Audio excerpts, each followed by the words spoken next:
ओम शांति। आज बाबा के 2-3-21 के महावाक्य हैं। मुरली का टाइटल है मीठे बच्चे, तुम्हें सद्गति की सबसे न्यारी मत मिली है कि देह के सब धर्म त्याग, आत्म अभिमानी भव, मामेकम याद करो।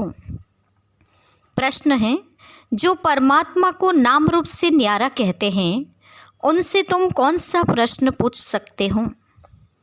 जो परमात्मा को नाम रूप से न्यारा कहते हैं उनसे तुम कौन सा प्रश्न पूछ सकते हो? उत्तर है, उनसे पूछो, गीता में जो दिखाते हैं अर्जुन को अखंड ज्योति स्वरूप का साक्षात्कार हुआ, बोला बस करो, हम सहन नहीं कर सकते, तो फिर नाम रूप से न्यारा कैसे हो सकते हैं? बाबा कहते हैं, मैं तो तुम्हारा बाप हूँ। बाप का रूप देखकर बच्चा खुश होगा, वह कैसे कहेगा मैं सहन नहीं कर सकता? गीत है, तेरे द्वार खड़ा भगवान। ओम शांति। भक्त कहते हैं, हम बहुत कंगाल बन गए हैं, हे बाबा हम सबकी झोली भर दो। भगत गाते रहते हैं, जन्म बाय जन्म। सतयुग में भक्ति होती नहीं, वहाँ पावन देवी देवता होते हैं। भक्तों को कभी देवता नहीं कहा जाता। जो स्वर्गवासी देवी देवता होते हैं वह फिर पुनर्जन्म लेते लेते नरकवासी पुजारी भगत कंगाल बनते हैं। बाप बेट बच्चों को समझाते हैं। बाप को एक भी मनुष्य नहीं जानते। बाप जब आए तब आकर अपना परिचय देवे। भगवान को ही बाबा कहा जाता है। सब भक्तों का एक भगवान, बाकी सब है भगत। चर्च आदि में जाते हैं तो जरूर भक्त ठहरे ना। इस समय सब पतित तमोप्रधान हैं, इसलिए सब पुकारते हैं, हे पतितों को पावन बनाने वाले आओ। हे बाबा हम भक्तों की झोली भर दो। भक्त भगवान से धन मांगते हैं। तुम बच्चे क्या मांगते हो? तुम कहते हो बाबा हमको स्वर्ग का मालिक बनाओ, वहाँ तो अथाह धन होता है, हीरे जवाहरातों के महल होते हैं। अभी तुम जानते हो हम भगवान द्वारा राजाई का वर्षा पा रहे हैं। यह सच्ची गीता है। वह गीता नहीं, वह तो पुस्तक आदि भक्ति मार्ग के लिए बनाए हैं। उनको भगवान ने ज्ञान नहीं दिया। भगवान तो इस समय नर से नारायण बनाने के लिए राजयोग सिखाते हैं। राजा के साथ प्रजा भी जरूर होगी। सिर्फ लक्ष्मी नारायण तो नहीं बनेंगे, सारी राजधानी बनती हैं। अब तुम बच्चे जानते हो कि भगवान कौन है और कोई भी मनुष्य मात्र नहीं जानते। बाप कहते हैं, तुम कहते हो ओ गॉड फादर, तो बताओ तुम्हारे गॉड फादर का नाम, रूप, देश, काल क्या है? न भगवान को जानते, न उनकी रचना को जानते हैं। बाप आकर कहते हैं, कल्प कल्प कल्प के संगम पर आता हूँ। सारी रचना के आदि मध्य अंत का राज मैं रचता ही आकर समझाता हूँ। कई तो कहते हैं वह नाम रूप से न्यारा है, वह आ नहीं सकता। तुम जानते हो बाप आया है। शिव जयंती भी निराकार की गाई जाती है, तो कृष्ण जयंती भी गाई जाती है।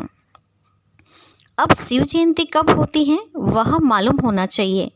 जैसे क्रिश्चियन को मालूम है क्राइस्ट का जन्म कब हुआ, क्रिश्चियन धर्म कब स्थापन हुआ। यह तो है भारत की बात। भगवान भारत की झोली कब भरते हैं? भगत पुकारते हैं, हे भगवान झोली भर दो, सद्गति में ले जाओ, क्योंकि हम दुर्गति में पड़े हैं, तमोप्रधान हैं। आत्मा ही शरीर के साथ भोगती है। कई मनुष्य साधु संत आदि कहते हैं आत्मा निर्लेप है। कहते भी हैं अच्छे व बुरे संस्कार आत्मा में रहते हैं, उस आधार पर आत्मा जन्म लेती है। फिर कहते आत्मा तो निर्लेप है। कोई भी बुद्धिवान मनुष्य नहीं जो समझाए। इसमें भी अनेक मत हैं। जो घर से रूठते वह शास्त्र बना देते, श्रीमद् भगवत गीता है एक। व्यास ने जो श्लोक आदि बनाए वह कोई भगवान ने नहीं गाए हैं। भगवान निराकार जो ज्ञान का सागर है वह बैठ बच्चों को समझाते हैं कि भगवान एक हैं। भारतवासियों को यह पता नहीं है। गाते भी हैं ईश्वर की गतमत न्यारी हैं। अच्छा, कौन सी गतमत न्यारी हैं? ईश्वर की गतमत न्यारी है, यह किसने कहा? आत्मा कहती है। उसकी सद्गति के लिए जो मत है उसको श्रीमत कहा जाता है। कल्प कल्प तुमको आकर समझाता हूँ। मन मना भव, देह के सब धर्म त्याग, आत्म अभिमानी भव। मामेकम याद करो, अभी तुम मनुष्य से देवता बन रहे हो। इस राजयोग की एम ऑब्जेक्ट है ही लक्ष्मी नारायण बनना। पढ़ाई से कोई राजा बनते नहीं। ऐसा कोई स्कूल नहीं है। गीता में ही है तुम बच्चों को राजयोग सिखाता हूँ। आता भी तब हूँ जबकि कोई भी राजा का राज्य नहीं रहता। मुझे एक भी मनुष्य बिल्कुल नहीं जानते। बाबा कहते हैं कि तुम बच्चों ने इतना बड़ा लिंग जो बनाया है वह मेरा कोई रूप नहीं है। मनुष्य कह देते अखंड ज्योति रूप परमात्मा तेजोमय है। अर्जुन ने देखकर कहा, बस करो, मैं सहन नहीं कर सकता हूँ। अरे, बच्चा बाप का रूप देख सहन न कर सके, यह कैसे हो सकता है? बच्चा तो बाप को देख खुश होगा ना। बाप कहते हैं कि मेरा कोई ऐसा रूप थोड़ी है, मैं हूँ ही परमपिता अर्थात परे ते परे रहने वाला। परम आत्मा माना परमात्मा। फिर गाते हैं परमात्मा मनुष्य सृष्टि का बीज रूप है।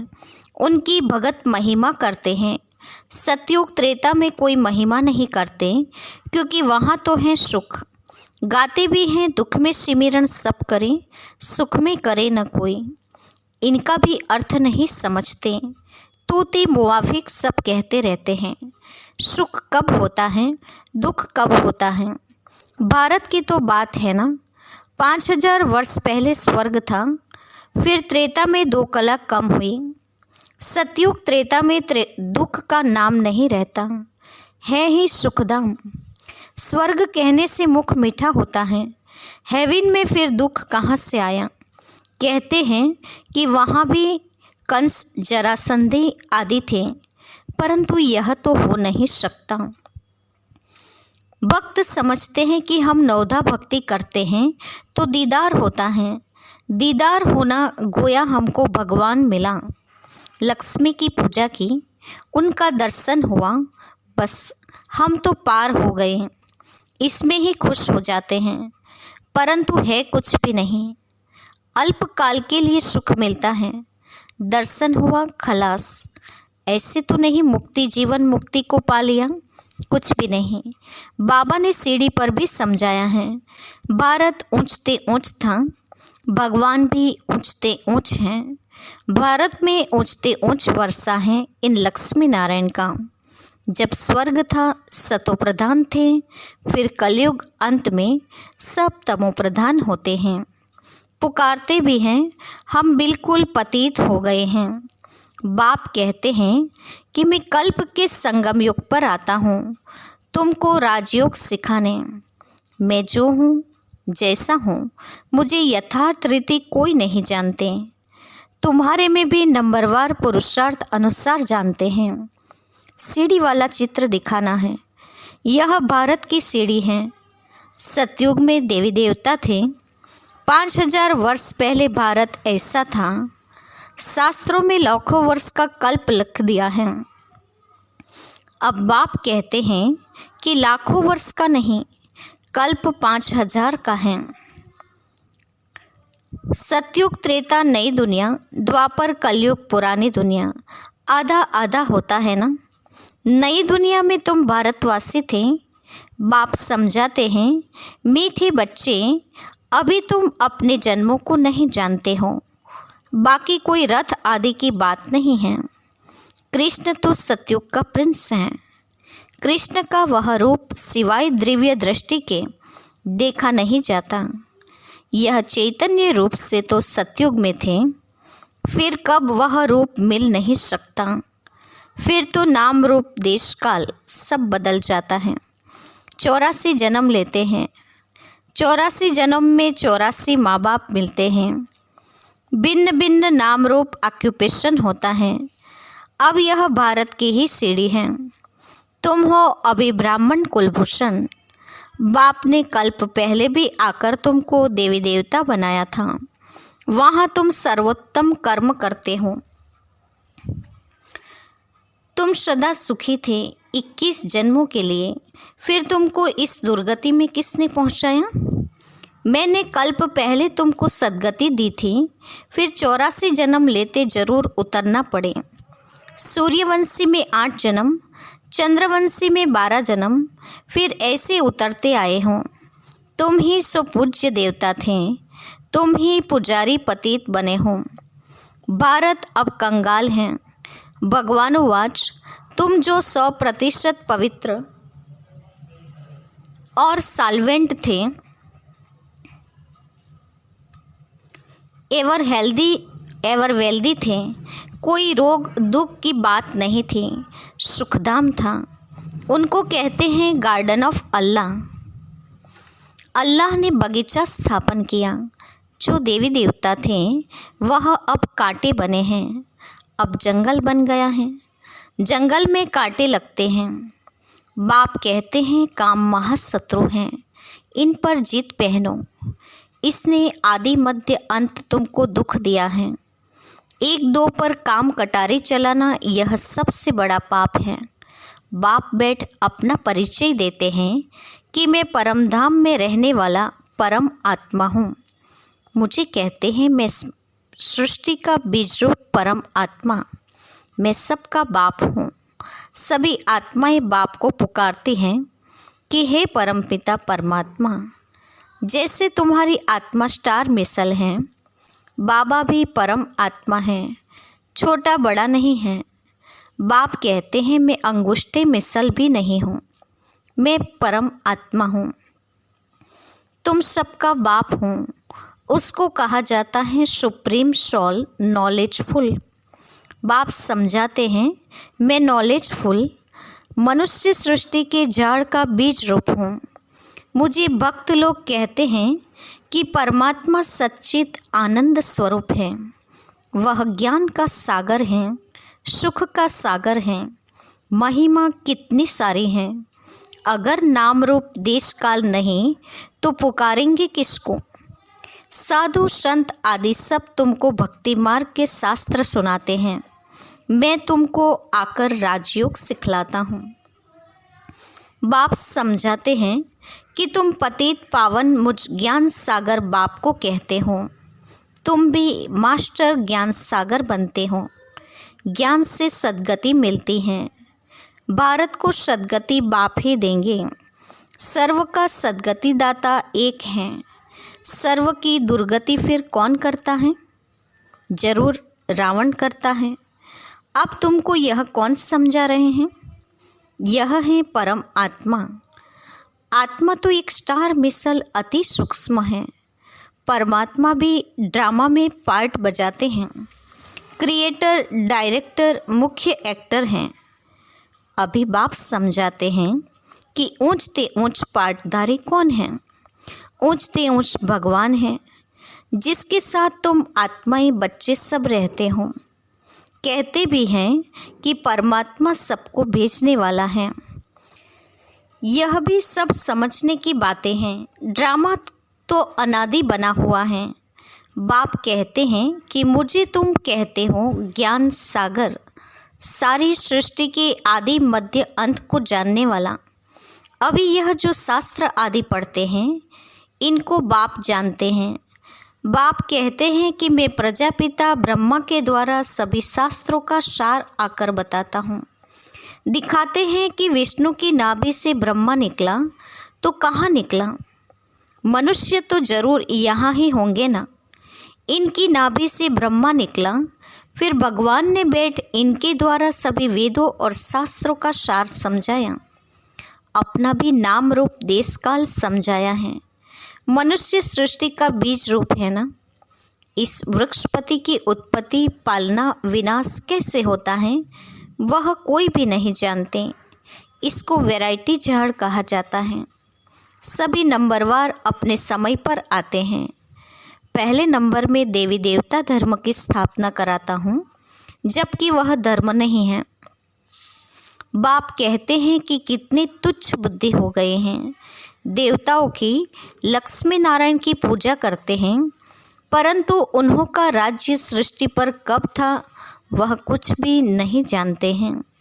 अभी भारत का वह देवी देवता धर्म ही नहीं है, सिर्फ चित्र रह गए हैं। अच्छा, मीठी मीठी सिकिलते बच्चों के प्रति माता पिता बाप दादा का याद प्यार और गुड मॉर्निंग। रूहानी बाप की रूहानी बच्चों को नमस्ते। हम रूहानी बच्चों की रूहानी माता पिता बाप दादा को याद प्यार और नमस्ते। पूरी मुरली का धारणा युक्त मुख्य सार। पहले पॉइंट, मास्टर ज्ञान सागर बन पतित से पावन बनाने की सेवा करनी है। बाप ने जो सब शास्त्रों का सार सुनाया है वह बुद्धि में रख सदा हर्षित रहना है। दूसरा, एक बाप की श्रीमत पर हर पल पालन करना है। देह के सब धर्म त्याग, आत्म अभिमानी बनने की मेहनत करनी है। आज का वरदान है, अपने दिव्य अलौकिक जन्म की स्मृति द्वारा मर्यादा की लकीर के अंदर रहने वाले मर्यादा पुरुषोत्तम भव। अपने दिव्य अलौकिक जन्म की स्मृति द्वारा मर्यादा की लकीर के अंदर रहने वाले मर्यादा पुरुषोत्तम भव। वरदान का स्पष्टीकरण है, जैसे हर कुल के मर्यादा की लकीर होती है, ऐसे ब्राह्मण कुल के मर्यादा की लकीर हैं। ब्राह्मण अर्थात दिव्य और अलौकिक जन्म वाले मर्यादा पुरुषोत्तम। वे संकल्प में भी किसी आकर्षण के वश मर्यादाओं का उल्लंघन नहीं कर सकते। जो मर्यादा की लकीर का संकल्प में भी उल्लंघन करते हैं वो बाप के सहारे का अनुभव नहीं कर पाते हैं। बच्चे के बजाय मांगने वाले भक्त बन जाते हैं। ब्राह्मण अर्थात पुकारना, मांगना बंद हो जाता है। कभी भी प्रकृति व माया के मोहताज नहीं, वे सदा बाप के सिरताज रहते हैं। स्लोगन है, शांति दूत बन अपनी तपस्या द्वारा विश्व में शांति की किरणें फैलाओ। शांति दूत बन अपनी तपस्या द्वारा विश्व में शांति की किरणें फैलाओ। आज के मुख्य पॉइंट्स हैं। आज बाबा ने हम बच्चों को बताया है कि सद्गति की सबसे न्यारी मत ये है कि देह के सब धर्म त्याग कर स्वयं को आत्म अभिमानी स्थिति में स्थित करना, बाप को याद करना। साथ ही बाबा ने कहा कि अच्छे बुरे संस्कार आत्मा पर ही पड़ते हैं। आत्मा जन्म मरण के चक्र में आती है तो आत्मा को निर्लेप नहीं कह सकते हैं। आज बाबा ने हम बच्चों को बताया है कि बाप का स्वरूप अखंड ज्योति समान तेजोमय कहते हैं, लेकिन बाप का रूप बच्चे देखकर खुश होने चाहिए। बाप का रूप बच्चे सहन नहीं कर सकते, ऐसा नहीं हो सकता है। साथ ही बाबा ने हम बच्चों को बताया कि मास्टर ज्ञान सागर का स्वमान की स्मृति में रहकर पतित से पावन बनाने की सेवा करनी है। सारे शास्त्रों का सार बाप अब सुना रहे हैं।